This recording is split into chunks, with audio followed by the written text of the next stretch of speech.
अपनी तरफ से। और of scholar and Shri Adityanath memorial trust को के संयुक्त तत्वावधान में आयोजित भारतीय संस्कृति के विकास में जैन धर्म का योगदान विषयांक 22वें मासिक ऑनलाइन व्याख्यान माला में मुझे हमारे देश का नाम भारत कैसे पड़ा पर बोलने का अवसर प्रदान किया, जिसके लिए कि मैं शैलेंद्र जी और सभी का बहुत बहुत आभार व्यक्त करना चाहती हूँ।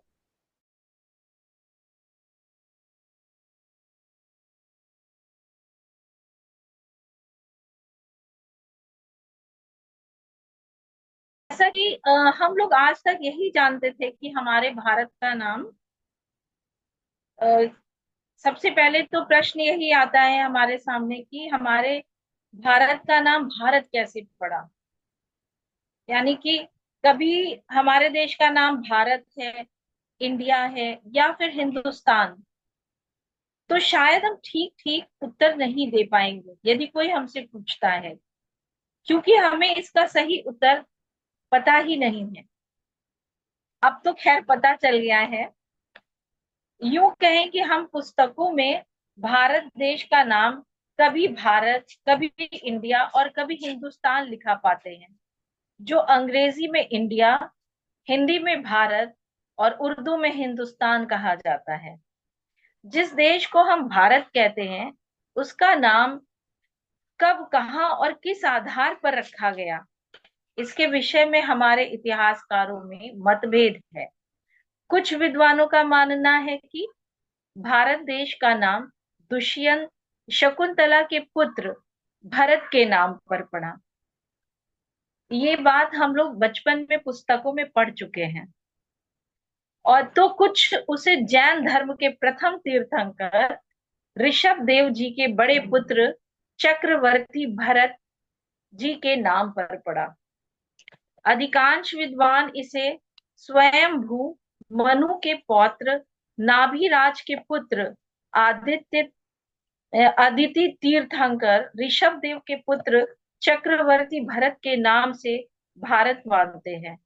सन 1947 में जब देश स्वतंत्र हुआ, तो भारत देश के दो प्रसिद्ध नाम आम जनता में प्रचलित थे, इंडिया और हिंदुस्तान।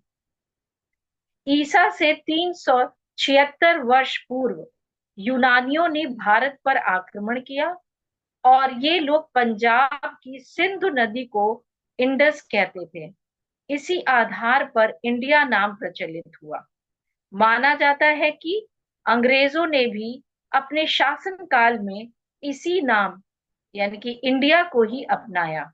इससे पूर्व हिंदुस्तान नाम प्रचलित था और अब भी सर्व प्रचलित है। अरब के यात्री व्यापारियों को अपने मार्ग से सिंधु जैसी बड़ी नदी को पार करना पड़ता था। वे सा का उच्चारण नहीं कर पाते थे, जिससे सिंधु को हिंदू कहते थे और भारत देश को हिंदुस्तान पुकारते थे। इंडिया और हिंदुस्तान, इन दोनों नामों को विदेशियों द्वारा दिए जाने के कारण 18 सितंबर 1949 को संविधान परिषद की बैठक में स्वीकारा नहीं गया और इस स्वतंत्र देश ने अपने प्राचीन नाम भारत को ही अपनाया। वायु पुराण के अनुसार त्रेता युग के प्रारंभ में स्वयंभू मनु के पौत्र और प्रियव्रत के पुत्र ने भरत खंड को बसाया था। लेकिन राजा प्रियव्रत के कोई भी पुत्र नहीं था और उन्होंने अपनी पुत्री के पुत्र यानी कि नवासे अग्निध्र को गोद ले लिया था, जिसका पुत्र नाभि था। नाभि की पत्नी मेरु देवी से जो पुत्र उत्पन्न हुआ, उसका नाम था ऋषभ देव और ऋषभ देव के पुत्र का नाम था भरत। इसी भरत के नाम पर ही देश का नाम भारतवर्ष पड़ा था। उस समय राजा प्रियव्रत ने अपनी पुत्री के 10 पुत्रों में से 7 पुत्रों को पूरी धरती के 7 महाद्वीपों का अलग अलग राजा नियुक्त किया था। पुराणों में राजा का अर्थ उस समय धर्म और न्यायशील राजा के संस्थापक के रूप में माना जाता था। इस प्रकार राजा प्रियव्रत ने जम्बू द्वीप का शासक अग्निद्र को बनाया। इसके बाद राजा भरत ने जो अपना राज्य अपने पुत्र को दिया वही भारतवर्ष कहलाया। भारतवर्ष का अर्थ होता है राजा भरत का क्षेत्र, और राजा भरत के पुत्र का नाम था सुमति।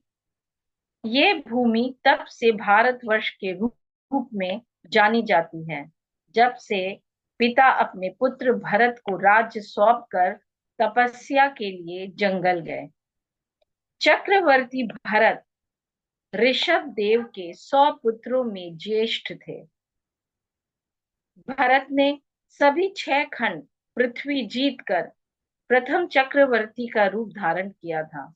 वे अपने बाबा नाभि से भी अधिक प्रतापी थे। तभी से इस देश का नाम इन्हीं के नाम पर भारत कहलाया जाने लगा। वैदिक एवं जैन साहित्य में इसके प्रमाण प्राप्त होते हैं।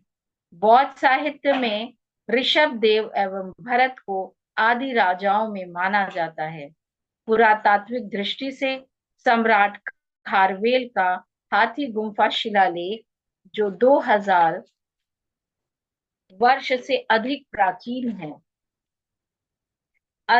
जो भारतीय इतिहास की अमूल धरोहर है, इसमें भी भारतवर्ष का उल्लेख मिलता है। भारत की स्वतंत्रता के बाद देश का संविधान बनाते समय संवैधानिक दृष्टि से विद्वत जनों द्वारा देश का नाम भारत स्वीकारा गया था। ऋग्वेद के अनुसार भारत जाति भारतवर्ष की प्राचीन एवं प्रसिद्ध जाति है, और वह अपने में किसी महत्वपूर्ण इतिहास एवं वंश परंपरा को समेटे हुए हैं।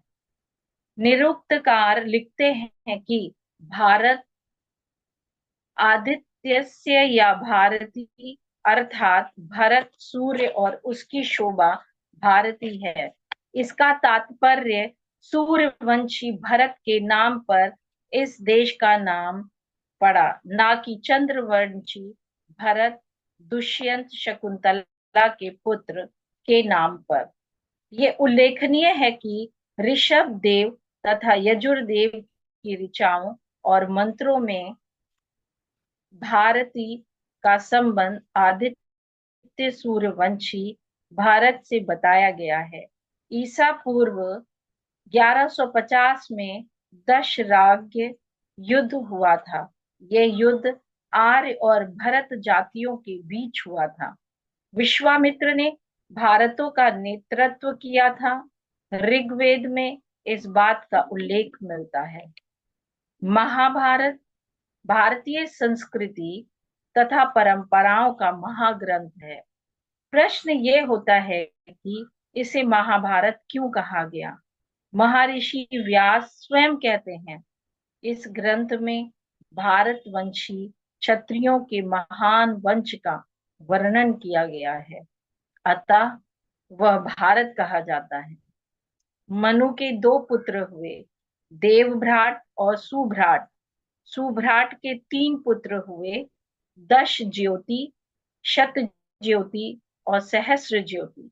ये तीनों ही प्रज्ञावान और विद्वान थे। दश ज्योति शत ज्योति के 10 लाख पुत्र उत्पन्न हुए। इन्हीं से कुरु, भरत, ययाति और इक्ष्वाकु आदि राजा श्रीयों के वंश चले। दुष्यंत कुरु की वंश परंपरा का वाहक है, यह बात सर्वसम्मत है।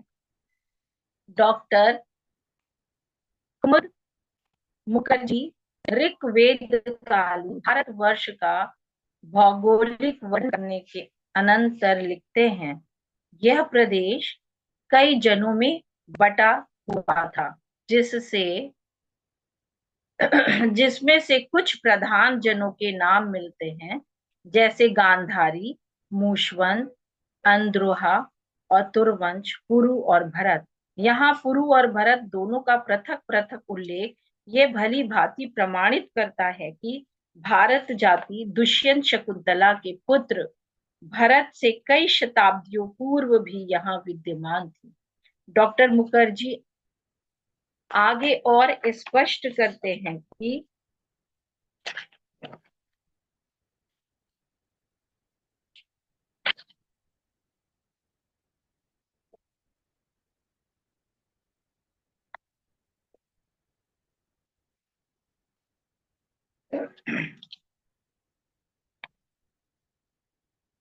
आगे और प्रकट करते हैं कि अ, भारत का नाम ऋषभ देव के पुत्र भरत जी के नाम पर ही पड़ा। धन्यवाद।